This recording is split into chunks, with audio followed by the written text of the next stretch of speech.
80 ans après l'ouverture du camp de Gurs, une commémoration s'est déroulée hier sur les lieux où plus de 64 000 personnes ont été internées entre 1939 et 1945.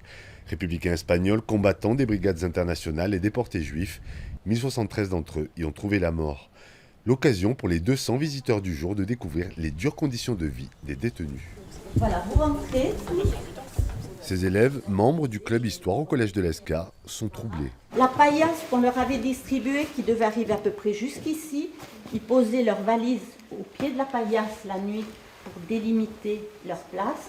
Et dans la journée, ils roulaient la paillasse et ça leur servait de fauteuil pour lire ou pour dessiner. Ça nous fait ressentir ce que les déportés ont vécu. Ça nous fait savoir notre passé, ce qu'il y a eu dans notre région. Je me sens mal pour les personnes qui ont vécu, je trouve ça vachement dur. Et je trouve qu'ils n'avaient rien fait, ils méritaient clairement pas ça.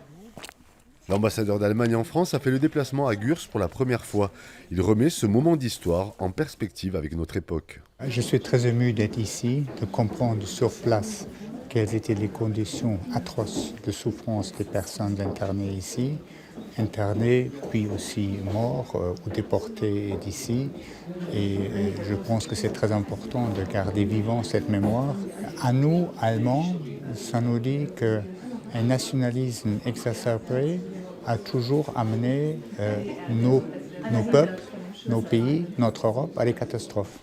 D'ici dimanche, commémoration et visite guidée du camp vont se succéder pour perpétuer cet indispensable travail de mémoire.